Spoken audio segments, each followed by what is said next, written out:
me dit non, laisse tomber, j'aime pas Halloween. Pour éviter les disputes, j'en perds mon envie, je me ratatine. Mais à force de m'effacer, je perds des parts de qui je suis. Tandis qu'elle reste figée sans sortir de ses propres plis.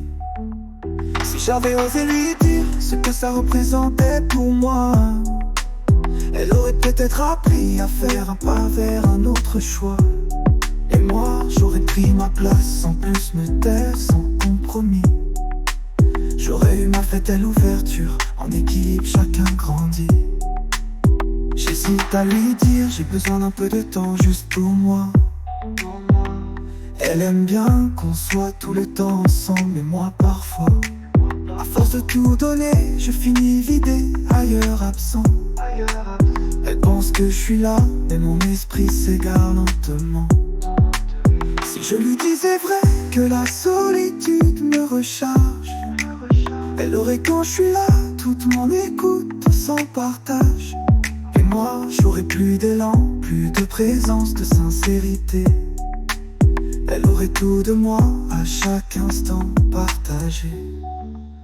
Je m'accorde le droit d'être moi, avec mes erreurs, mes hésitations, d'exprimer mes envies même si ça crée des discussions. Je choisis d'être imparfait, de montrer mes couleurs.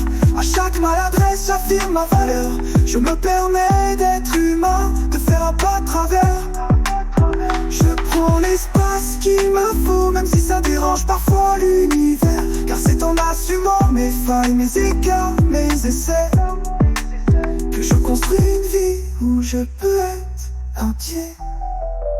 Parfois je me trompe et je me cache pour ne pas faire d'histoire. Le rouge me ment toujours envahi par un faux miroir. Mais si je riais de moi-même sans chercher à trop me couvrir, ils verraient ma sincérité, sauraient que je n'ai rien à fuir. En voyant mes failles, pourraient lâcher leur propre peur. Moi je me libérais de cette image, de ce poids trompeur. On serait ensemble sans armes ou faux semblants, un lien plus vrai, plus fort qui sépare le vide. J'évite de briller, de peur qu'on se sente rabaissé, ou bien qu'on se moque de mes efforts mal cadencés. Mais si je m'autorisais sans retenue à tout donner, je pourrais inspirer sans m'effacer à tout jamais. Verrais-tu réussir, c'est pas une course ni un défi. Moi en prenant ma place, je leur donnerai aussi envie. On pourrait tous se libérer du poids des comparaisons et être chacun l'éclat d'une autre version. Je m'accorde le droit d'être moi, avec mes erreurs, mes hésitations, d'exprimer mes envies même si ça crée des discussions. Je choisis d'être imparfait, de montrer mes couleurs.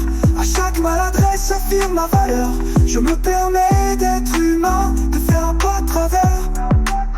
Je prends l'espace qu'il me faut, même si ça dérange parfois l'univers. Car c'est en assumant mes failles, mes écarts, mes essais, que je construis une vie où je peux être entier. ChatGPT, son nom, MC Coaching.